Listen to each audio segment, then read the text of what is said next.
LANY, spelled LANY, is a nod to Los Angeles and New York, cities where the band members have lived and loved. Following the success of their debut, LANY's sophomore effort, 2018's Malibu Nights, was an album spawned by the heartbreak of frontman Paul Klein's relationship with none other than pop star Dua Lipa. And now LANY is back with their new album, A Beautiful Blur. This is the Spout Podcast, where famous people spout off about more than what they're famous for. And today, that's LANY. Paul Klein, Jake Goss, LANY. Heck yeah. This is very cool. We've talked virtually before. It was all like vertical. Like I think you were both in your own cars, and I was dealing with one of those days where like the internet doesn't work at home. No big deal. Classic. I've never followed my mother in an interview before. Yeah, you got some big shoes to fill. Is your heart into. racing? A little bit, man. Yeah, she kind of ate you up, honestly. Dude, Virginia, because I mean, when Mama's Boy came out, let's talk about it. That's something that obviously hit really, really home. I think with anyone that can relate with that message, right? Leaving home, always being connected with your mom, never knowing what's coming next. I still talk to Jesus. That's one that just, dude. And we talked briefly in the past, but you being from Oklahoma and you being from Arkansas, my dad's from Arkansas, Northwest Arkansas. Let's go. My aunt is from Catoosa, Oklahoma, Tulsa, Which Oklahoma. is so niche. Yeah, dude. So I spent like Bible camp summers in Catoosa, Oklahoma. Yes. When you guys are on the road now that we have this Beautiful Blur tour, where I think it was like 80 dates in total before we started, right? I have no idea. I think we're doing like 90 now or something. Jesus. Yeah, they just keep adding things. We just booked some summer festivals in Europe, actually, that we're so excited. So congratulations. I think we were going to have the summer off, but not anymore. So with that said, you guys have been doing this for a minute. We're not exactly new to the game. What small town quirks of like performing back in those shows that you had like maybe 10 people in the audience, maybe part of those 10 people were your parents, are you still bringing to the stage every single day? For me, just number one, just the love of the game. We just absolutely love that we get to do it. So any chance we get to go play a show, it's just the coolest opportunity in the world. Sure. Yeah, I think the innocence is still there, honestly. It's like really really pure still. Like last night we played this room in Indianapolis and it was rammed and amazing, but it was like, we've been to that. We played the smaller room in that building before a couple times, supporting other bands and then headlining it ourselves. But, even right before I went on stage, I just was still like just so kind of grateful and thankful and was thinking, I don't know if we'll be back in this room again. I don't know if we'll be back at the old National Center is what it's called. So it was like I was just kind of thinking 20 seconds before going on stage, like, let's just go. And if this is our last time here, like, let's go for it. I like the attention to the venues. I think that's something that's often not shared with the audience. Unless it's, a one-on-one discussion, because rooms do shape a show. And you guys have been played so many different types of rooms. Here in Chicago, you played Shuba's, an old rock room. That was the first time, right? Yeah. Now you're playing, and that was like when the Cubs won the World Series? We played the Metro. That was Metro. Oh my God, so you're even closer to Wrigley. Yeah. And then now Salt Shed, which is for those that don't know or are from the area, it's a brand new venue to Chicago, essentially. But you're playing rooms of different sizes. You're playing arenas. You have different sets, and obviously the production changes a little bit too. Talk to me about the set design for this tour, because from what I've seen, man, I'm excited. Thank you. We're really excited too. We worked with a guy named Shane Valentino who does set design for movies. He did it for Nocturnal Animals with Tom Ford and did Straight Outta Compton. But it was his first time designing a set in the concert space, in the music space. And we went back and forth with him for a few months over Zoom. He lives in Brooklyn. And so what you see now is kind of an amalgamation of conversations from like 4 months, for 4 months. And we flew him out to the LA show at the Forum. Sure. Because we wanted him to see it in real life. He's going to come we're doing 2 nights at Hammerstein in New York. Yeah. Great room, by the way. Love that room. Iconic. So cool. But it'll be a little bit of a different, like a rig for that show. Because it adjusts. Some venues are more narrow than others. 100%. Wow, coming from a cinema back, you guys are literally bringing film to the stage. It feels like that a little bit. Every time I look at the photos, I'm still like, I'm just like, I would hate to not be in this band. Like literally, that's how I feel. You have FOMO from your own performance. I'm just like, dude, I'm so proud. Like this looks so good. Yeah. Yeah, I mean the videos I've seen, especially I think I see a lot of like the end of show with the confetti coming down, and you're going nuts, hitting every time possible, and you're on the catwalks when there's one available. what makes a good crowd in your head before you get this stage, before they react to anything, when you're having those 20 seconds right before going, man, I hope we play here again, or if we don't, let's make this the best. What are you listening for? What are those audio cues from maybe the opener or just like in that lull right before the opening cue? I mean, sometimes you can hear how rowdy people are for this, like the support acts, and then you kind of know, all right, they're here to have a great time. But it is like you never really know what to expect. We now have a curtain. The term for it is kabuki. I didn't know. Is that what it's called? Yeah, okay, it's called a kabuki drop. I don't even know. When there's like a giant curtain that drops to reveal the band. Yeah, we Great word. we technically have 3 kabuki drops in this set. Wow. So we have a curtain in front of us that drops right on the first downbeat, and then we have a curtain that's behind Jake. The middle piece falls halfway through the set that opens, like you kind of like look at the screen, and then you have curtains on the side that kind of frames that. Yeah. And then at the very end, all the curtains fall down. But before that first curtain falls down, you really have no idea. Can you see through it in any capacity? I've always wondered that. I honestly feel like I'm on Love is Blind. Really? Literally. We're in theater. Yeah, like I'm just like I'm like Broadway. I can't see anything, and I'm just hoping on the other side that like that crowd is who I want it to be. But I think what makes a great crowd is just when people are there to participate, and to kind of engage and show some signs of enthusiasm. That's always the most fun kind of crowd to play to. Sure. Let's get inside baseball just for a second, because you did bring up the kabuki, and when we first sat down, we were talking about the recording software and whatnot. It's a known story for anyone that knows you guys going back to the Hot Light days and whatnot. You guys started with nothing. I mean, you were doing GarageBand, you were using your phone, iPhone, Paint, whatnot to make album covers and whatnot. Yeah, so what have you maintained? Even though maybe you have the resources now, it's like, no, this is just what we know. This is easier. What are some of those old school guerrilla ways that you're still using to make music, make production, visuals? Totally, man. I mean, Yes. yeah, that's funny. I mean, a lot has stayed the same. Really? I still run our Instagram and our TikTok. It's a full-time job, actually. Shout out to our social media managers, by the way, Yeah. because that is no joke. It's just not something I'm willing to pass off. I'm too opinionated. But like even A Beautiful Blur, that album art is just something I made on my computer, and hate it or love it, it's what we love and it's who we are. And Jake, during that season was really like kind of like encouraging, and also he was just like, dude, not many bands 10 years later like still operate how they did and stay true to themselves like on day one, and like we're still like the heart of LANY is still, like I said, pure, and like it's very much day one energy. And so that's cool, because I think people kind of lose themselves over time. And we just definitely still know exactly who we are, and we're like making our album art on like a 2015 Photoshop ripped file from like Pirate Bay or something. Allegedly. No, actually, we got to deal with Adobe. I have Creative Cloud. Cloud. I promise. We have I really do. We learned in an old school way. Yeah. You bring in like an old Microsoft DOS, like you forgot the paint.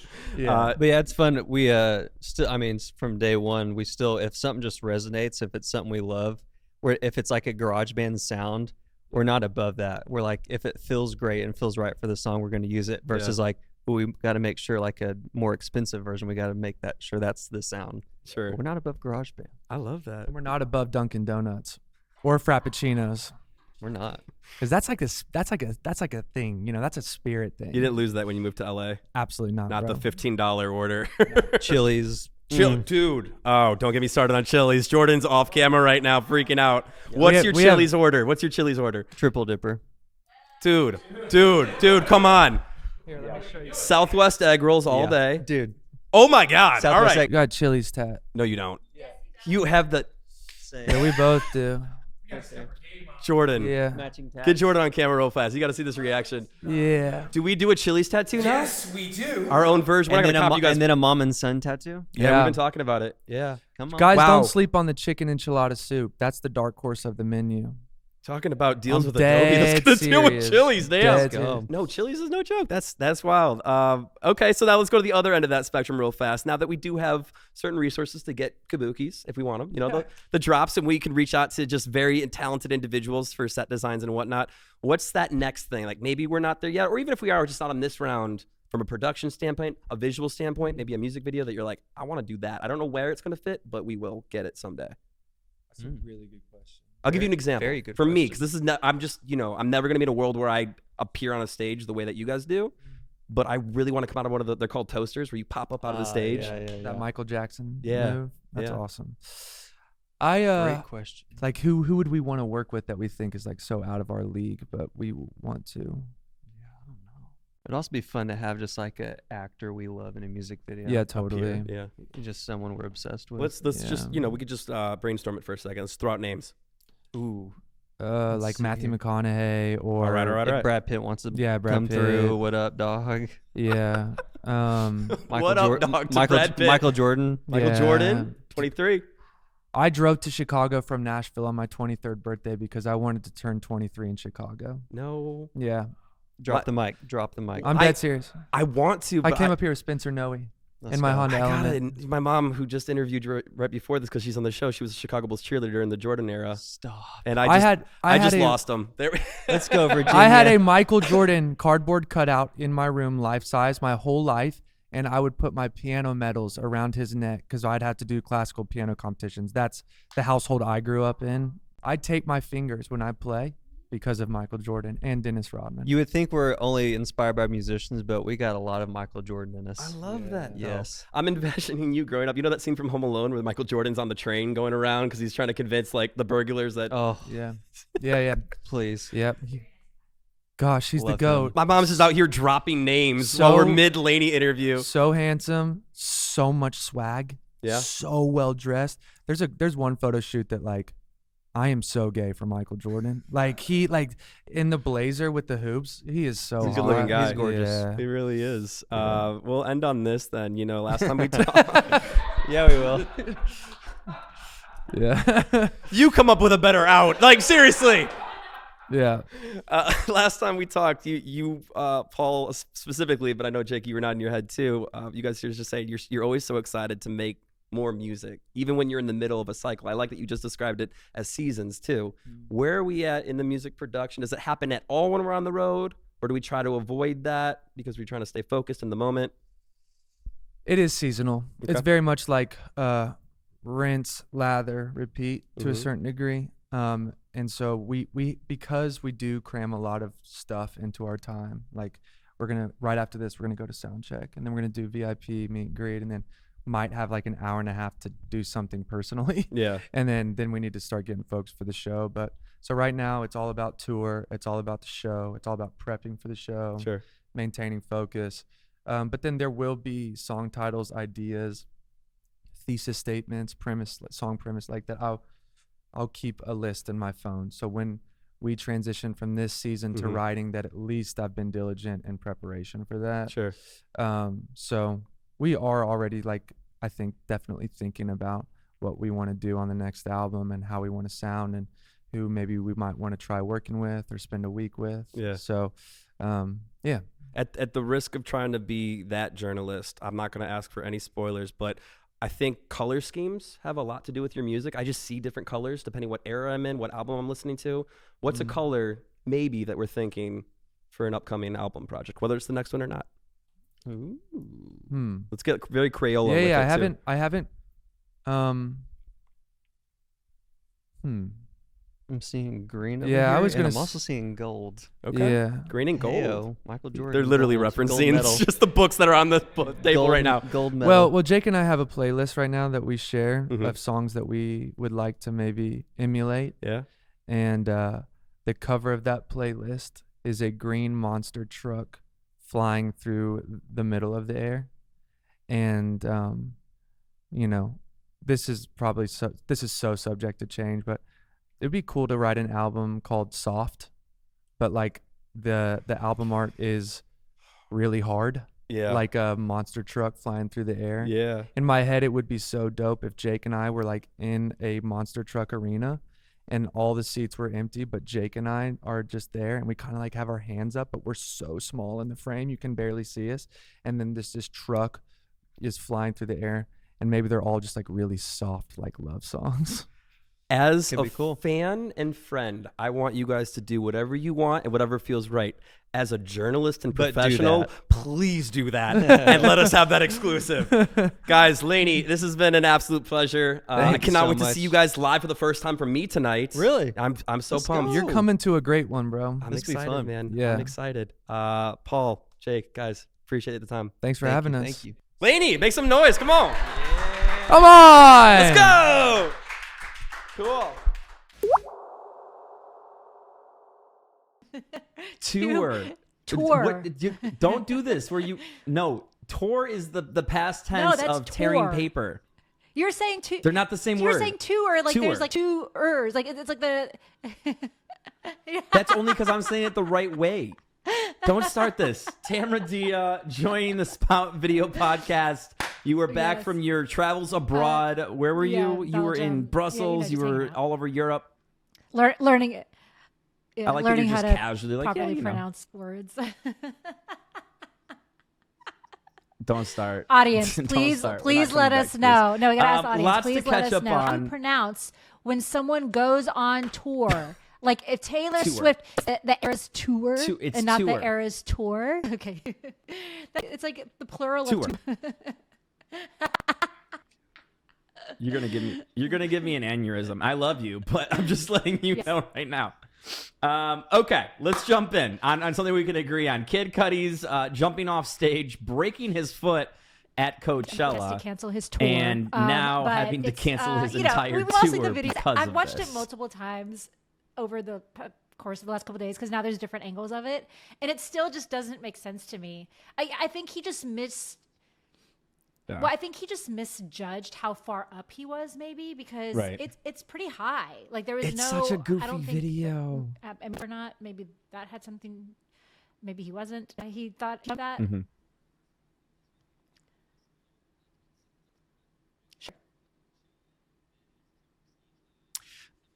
I don't know. I mean, because when I first heard about this, right, we were talking about this earlier in the week. It sounds like a rock star headline, right? You break your foot at Coachella, doing a badass jump, stage dive. And I'm like, okay, that's a story you tell. We hope he gets better. It's a broken foot. I'm sure he will. But at the end of the day, that's a cool story. Like if this happened in the 90s, like you hear stories like Kurt Cobain jump from the top of a stage. That's insane.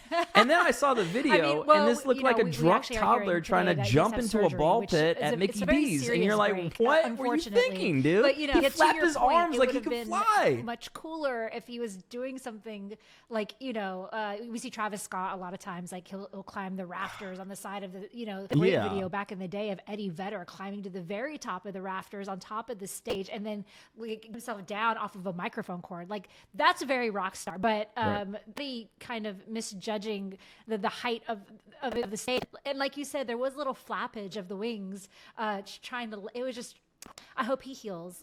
Yeah.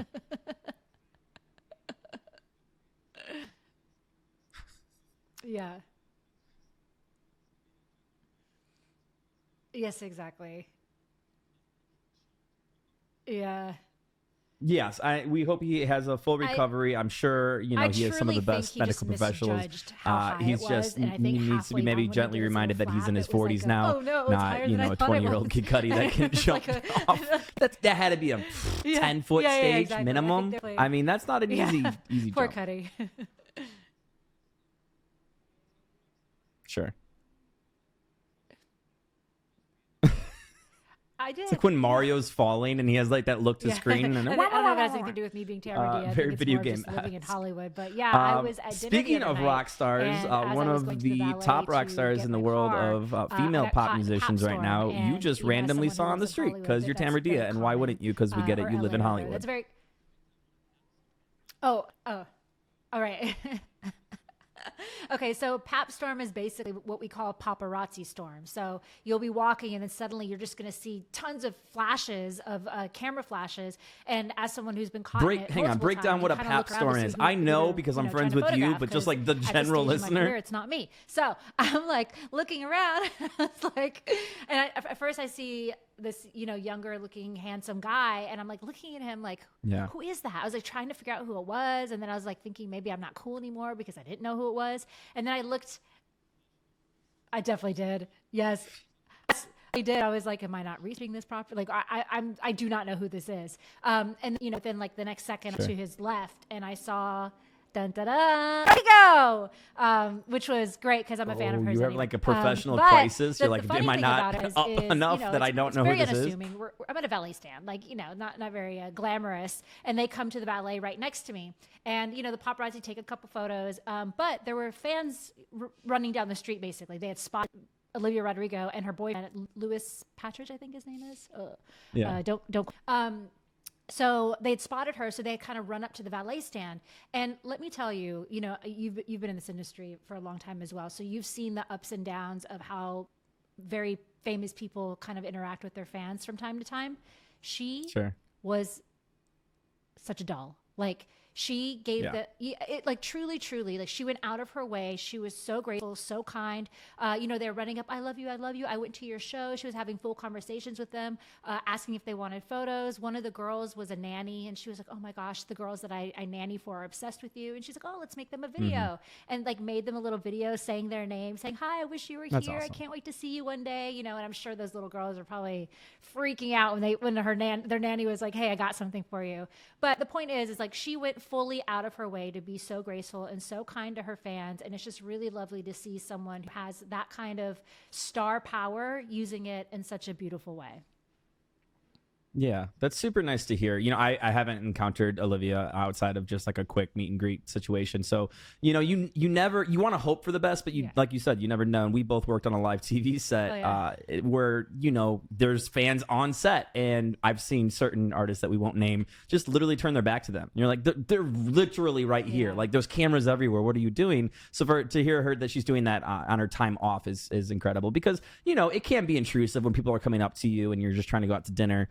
But I think there's a certain time and place that you kind of have to be on, even if you're not asking for the attention. And it's nice to see that she kind of gets that. Yeah, I think, I often think about this about huge, big celebrities. Like some of them are just really good at being famous. Like I think of people like The Rock or Drake or, like they're just really good at being famous. They're good at being on camera. They're good at being, kind to their fans. And it's just cool to see in person. Yeah, especially someone at her caliber who's still so young. And at that age, generally, they don't have the thought to be like, let me be thankful for what I have. So it was really lovely to see that. Speaking of people at their age and that stage of their career and already being that level of famous, Billie Eilish did I'm assuming it's going to be one of her most iconic interviews with Rolling Stone today. Obviously she went over her upcoming album and talked about the theming of it. And, I want to get into a second how important it is that she hasn't released any singles from it. She's going to have us hear it all at one time. But the headline essentially is she's like, hey, I've loved women my whole life. This is all I've wanted. I just didn't realize it. And kind of a very full, honest moment with Rolling Stone, which is funny because she basically just said F Rolling Stone like a week and a half ago when they put out a track list. I don't know whether that was staged or not. Yeah, I mean, now it's seeming like that might have been just kind of a publicity thing. But here we are. Or the interview happened before. Or it was done. Yeah. So, that could be it. But back to the headline that you told me about. You can clean it up a little bit for the audience. The exact headline, and I'll let you leave your imagination to yourself. But she said, and I want to make sure I get this as close as possible. I don't have it in front of me, but it's I've loved women my whole life, but now I just finally realized, or it took me this long to realize that I just wanted women's genitalia in my face. And we're like, okay. She's arrived. Here she is. I always loved Billie, and it's cool. I actually met her together when she was really, really first on into her career. I think right when Ocean Eyes came out. So it's cool to see, the evolutions of Billie Eilish over the last 6-7 years. And her really coming into her own. Yeah, no, I love Billie. And I'm I love she's having this awakening. I think it is funny. We had her on TRL years ago, which you just mentioned. And during that segment with her, she talked about how she had the biggest crush on Tyler, the Creator. Like the entire segment was basically her like telling the camera, like, I love you, Tyler, the Creator. Like, holler at me. I'm trying to date you. Right. Which is funny because now they're both have come out as queer. So I don't know if, you know, I think it's like a kind of a funny thing, but I love that she feels comfortable now. I think it's beautiful. She has such a fan base. I think it's important. And she I is, love that like she you said, some people are just good at being famous. She's got a very rock star mentality. She always has, even when she was younger, but now, you know, she's a little bit older. I think she's just kind of at that, like, F it. I'm going to say what I want. I'm going to still be respectful. Like, she's some of my favorite interviews I've ever had. I think I've talked to her 3 times now, but just, she's not going to BS you, which is cool to see. Yeah. And I like that she's kind of always been like that. Like there was never, you know, I don't think she's ever kind of put on, you know, for the cameras. Right. So I appreciate that about her. And then obviously beyond that, I'm excited to hear her music because I'm a big fan of her music. So I'm excited to hear this new album and see what kind of magic she has cooking up because as you had mentioned previously, there's many singles. Yeah. So it's a interesting tactic. Which I'm into, at least to see how it plays out, whether it works or not. I think it will. But, you know, we live in an era of music now where, for better or worse, people are releasing singles every 6 weeks. Even when they're teasing albums, you basically have heard the entire album by the time it comes out. So it's unique. You know, there's other artists that are doing this, obviously Taylor Swift, but, you know, I think there's a difference when Billie has kind of followed a more traditional, let's put a single out, then I'll put another single out, and then the album comes out. Now she's like, you know what? You're not hearing any of it. We've heard like a quick snippet, I think, from that one listening event. But other than that, like virtually, there's no way to know what it's going to be until she releases it all cohesively, which kind of opens up the question, are albums valuable anymore? You and I have talked about this a little bit, but as cohesive pieces of art, do people still put that kind of value and that weight on them, or are they just collections of songs? I mean, obviously it depends on the artist, but I'd love your take. Yeah, no, I mean, the thing is like music is such a business, right? So when you're putting out a whole body of work, as Billie doing with this new album, as Beyonce has done previous, as Taylor has done previous, it pulls it back into the artistry of it, at least from my perspective. So, you know, it's not like, let me put out this single and a month later put out that album because I'm revving up just ears on the album. This feels like, this is my project. I want you to listen to it. And if you like it, bet. If you don't, that's okay too. I got more albums in me, you know? So there's actually, funny enough, recently an old interview with Beyonce kind of started doing the rounds on social media again. And this was, I mean, probably like... Are you able to get through this ever, you and I, without bringing up Beyonce at any point? We can't... I swear it's every single time we talk. It's relevant. So this is years ago, but she is talking about how artists these days don't put out cohesive albums because they're so focused on putting out singles and charting with the single and not charting with an album. So that's why I bring it up. We don't have to talk about Beyonce again. But that being said, I think Billie Eilish is in this upper echelon of artists that are able to do something like that without the label putting a hard no on it. You know what I mean? Because at the end of the day, it is a business. Sure. Your thoughts? Well, and that lends itself perfectly to bringing up the Taylor conversation.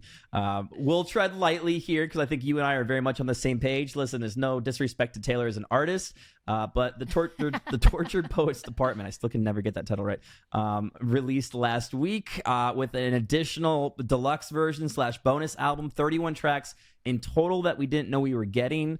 The additional 15 or whatever it was on top of it. And it sounds very similar. It's a lyrically driven album for sure. A lot of people, mixed reviews. A lot of people are saying, okay, she's continued to work with Jack Antonoff and now everything's just starting to sound like it's the same vein, which to me, this definitely lends itself to the folklore Evermore version of Taylor. I was excited when Midnights came out because it kind of sounded like she was leaning back into the pop version, and call me a sucker, I just like a good pop track. I like an earworm, and I don't know that there's anything on this album that personally and I'm not saying there's, it's obviously a subjective opinion, but personally I'm like, okay, as someone that works in radio, I don't know what track off of this is going to sound like it belongs on the radio. Yeah, I think that's a fair point because, we agree. We're on the same page with this.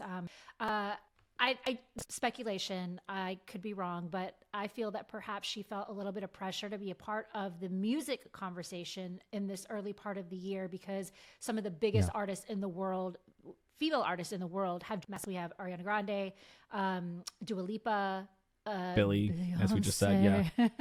Beyonce. Billie Did Eilish. Beyonce put out an album out? I'm sorry, I didn't hear you talk about it 1,000 times. Yeah, but that's my point, right? Is like these are like the biggest female artists in the world, and they're putting out these projects. So I think Taylor, she's in the conversation no matter what, because she's such a big person of what she's doing. They're going to want to write about her. However, in the sphere of music, she's supposed to be a conversation. So it feels like a filler album. I don't know if Speeds are going to come after me for this one. It feels like a filler album to me. It felt like she had tracks, and she was like, I'm just going to put these on an album, and we're just going to push it out. It's not my favorite Taylor album. I don't understand all of the TikToks of her fans crying over this album and saying that it's life-changing. Maybe we heard different albums. Send me that album. I would love to hear that one. But yeah, not my favorite project of Taylor's. I'm with you. I love when she does this pop. Like, she's a great pop artist. I like when she even does country. I like when she she's so talented. Yeah. This felt like, I mean, I don't want to say a throwaway album, but yeah, we're in the same thinking. And again, these I don't know that I'll go back to. Obviously, it's a sad girl album. It's an In My Feelings album. There's a lot of references of which guy or which part of this life is this about. Obviously, Joe Alwyn taking the cake, at least allegedly, on many of these tracks, but there were some that everyone's assuming might be about Travis, might be about Matt Healy, who you were saying, I didn't see this story. He was just approached by paparazzi and he actually answered them. Yeah, so I literally, just before we started shooting this, I saw this video of a paparazzi in LA. He was walking down the street and paparazzi grabbed him and was like, hey, what do you think of your Taylor diss track, or the diss track that Taylor made about you? And he was kind of like, huh, what? And they're like, the Taylor diss track, like it? Like, I heard parts of it, and he was great, and like kind of laughed it off and walked away. But honestly, probably the warmest I've seen Matt in any video ever. Like, normally he's very brooding, so I don't know if they just caught a day, but I don't know if it maybe like or something, but he's very happy and upbeat, and was very I thought he answered it very well. Yeah, I was going to say very mild for Matt Healy, as we know he's one known to speak his mind. So whether he heard it or not, or was just playing it off, Who knows? Maybe nice to see Taylor's, that version. Yeah, maybe Taylor's music got to him, and he was like, I'm going to be a better man now. I'm sure. And he heard the album that people on TikTok heard that you have not heard that version of Taylor. All right. On that note, Tamra, I appreciate you. We're going to keep these going. In the meantime, I hope you enjoyed my conversation with LANY, one of my favorite bands of all time. So it was very cool to speak with them. If you want to check out an extended conversation they actually had with my mom, too.